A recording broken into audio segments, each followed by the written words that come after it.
BMAX Audio Adventure. It's BJJ365. All right, I want to talk to you guys a little bit about a concept that is universal to jiu-jitsu, really to any martial art or athletic endeavor, and one that we talk about and we hear a lot, but I still feel like is misunderstood and underutilized. I guess maybe misunderstood more than underutilized. It's the idea of posture. Okay, Brandon, posture. Of course you're supposed to posture in jiu-jitsu. Everybody knows that. Yes, everybody does know that. But I think very often, especially as beginner, intermediate, and honestly, many advanced practitioners, I think many people misunderstand what posture is, much less how to use it. So, of course, this is the kind of thing that's nearly impossible to even, really, I shouldn't even be bringing it up on a podcast. Like, how can you even talk about posture? But I'm going to try.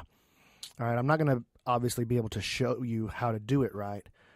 But what I want you to think about is the idea, this is something that Ryan Hall said in one of his DVD sets, and I've just straight lifted it and I repeat it all the time. So shout out to Ryan Hall for really bringing this to my attention initially.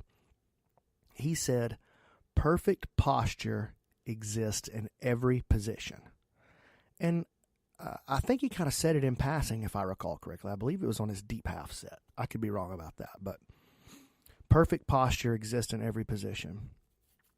And then when I started training a little more frequently with Daniel O'Brien, this was something that he would talk about, like he would say, but really that he would express. And if you've ever seen Daniel grapple, his game looks very unusual because it's very upright. Okay? And one of the things that Daniel, he speaks kind of in riddles almost when he teaches. One of the things that he said to me that I just had no idea what he was talking about, he said, you got to use your chest like a hand. Okay, Daniel, I have no idea what that means. I do now, but it took me quite some time to unpack that.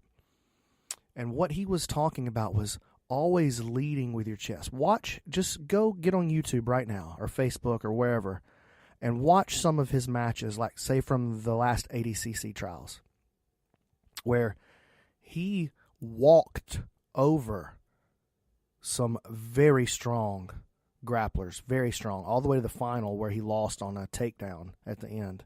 But he subbed everybody all the way to the final and then lost 2-0 in overtime in the final, I believe. But he stands almost totally upright, allowing you to get completely underneath him. And yet, people don't take him down. Watch his matches from Kikudo, where he went in blindfolded, and regardless of what you think about, like some people were really offended by that. Some people thought it was awesome. I thought it was awesome camp.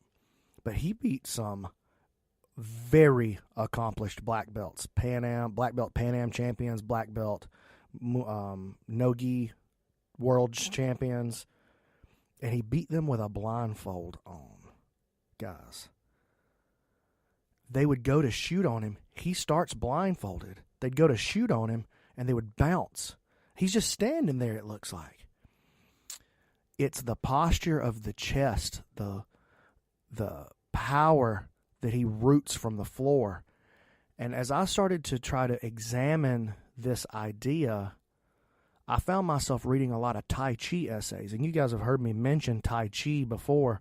I've actually never trained in Tai Chi. I don't know anybody that teaches Tai Chi, honestly.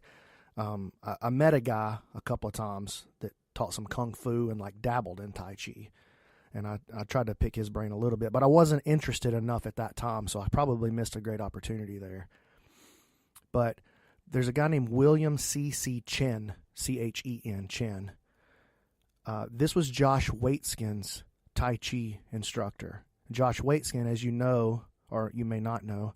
He was the subject of the movie Searching for Bobby Fischer. He's the author of the book The Art of Learning. He's a chess prodigy who also went on to become the Tai Chi push hands world champion within about 3 to 4 years of training, and then went on to become Marcelo Garcia's very first black belt in Brazilian Jiu-Jitsu. So we're talking about a man who is a very accomplished martial artist and a very intelligent man. He studied Tai Chi under William Chen, and Chen has some great essays and a couple of like really short videos on YouTube where he describes posture in some very unusual language. He talks in Tai Chi throughout its teachers consistently speaks about rooting into the floor, about becoming a tree, becoming one with the floor.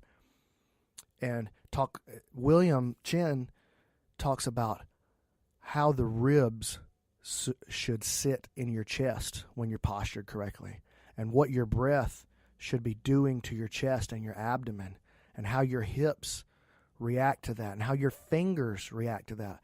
And you're listening to this and you're going, Brandon, that's legit. Some of the stupidest stuff I ever heard. Well, you may be right. But I can tell you without a doubt that listening to, not even practicing, just listening to some of the ideas and philosophies of some of these teachers from Tai Chi Chuan has been incredibly influential and incredibly beneficial to my study of Brazilian Jiu-Jitsu and to more combat-oriented arts. Now, Tai Chi, at this point in time, is not a combat sport. But that doesn't mean that there are not things to learn from it.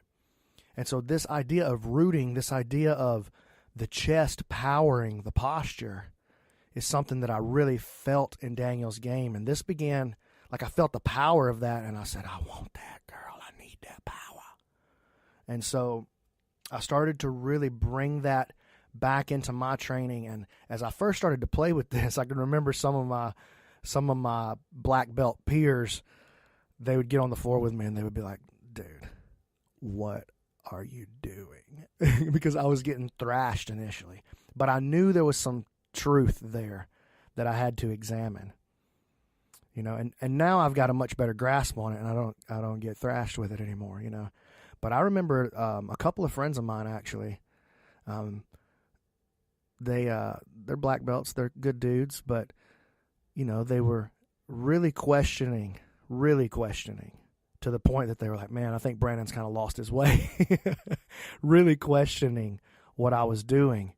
And I get it. It's very much against the grain of what we're normally taught. But when you feel the power of something, when you really believe something, that can have a powerful effect if you'll just continue to chase it. And now, having said that, there are some things that are not worth chasing. So you have to, it's good to be open-minded, but it's also good to put everything to the test. You know, don't be so open-minded that your brain falls out, you know.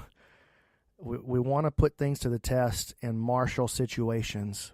I mean, we are martial arts. We're not just artists. We're martial artists.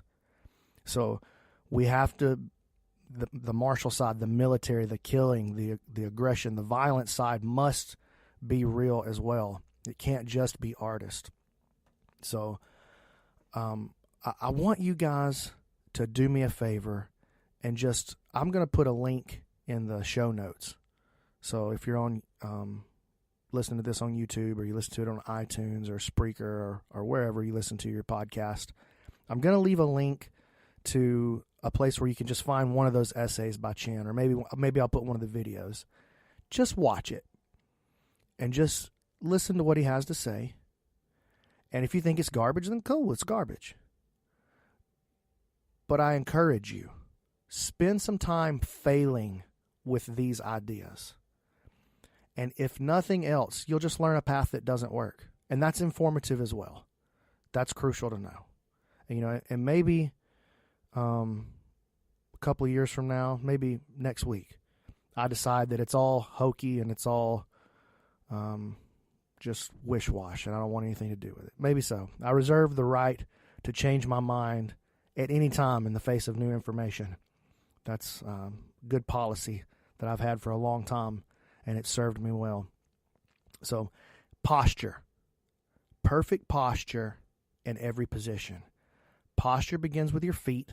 It extends through your hips and then powers through the chest and into your opponent. So a good posture isn't just a tree rooted into the ground. In a martial context, good posture is what powers your offense, and your posture flows through your opponent. Now, that's very goofy, but I want you guys to try it. Okay, that's all I have to say about that for now. If you'd like to see some of these things played out, I encourage you to check out my website. It's www.brandonmc.ninja. I talk about this quite a bit on my website and in my teaching. Check it out. It's $5 a month. If you think it's garbage, just unsubscribe. There's no commitment to it. And if you want to feel, which is what I really encourage you to do, if you want to feel some of these concepts in action, slide into one of my seminars. Check it out. Slide over here to the school. Check it out. Get over here and train with Daniel O'Brien and Matt Scaff sometime. Check it out.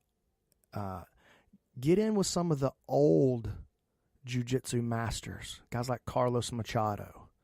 Get in with some of these dudes and see if they don't feel differently, if their chest doesn't do something different, if their feet don't find the floor in a different way. And I guarantee you, I know what you will find. You'll find something that you want to access. All right. This podcast is brought to you by Toehold, TOE_HOLD on Instagram. Screenshot this podcast. Tag me. Tag AG from Toehold. Just tag the Toehold Instagram. And then share that on your Instagram. And we're going to enter you in a contest, a drawing, to win a free pair of these personalized, customized flip-flops. They're so nice, man. I'm wearing mine right now. I love them. And I know you're going to like them as well. And if you don't do flip-flops, they got some really nice leather belts. Even got T-shirts and stuff now, you know. A lot of cool stuff. Little key rings, key fobs, etc. So, all right, that's it for today, guys. I hope you guys are enjoying the podcast. I truly and genuinely appreciate all of you that take the time to listen to this. I know it's not long, but it means the world to me that you take even just, like this has gone now for 13 minutes, that you just take 13 minutes out of your day to give me your attention. I know there's a lot of deserving people for your attention. And so the fact that you give me your attention is not lost on me, and I don't take it for granted. I love each of you. Thank you.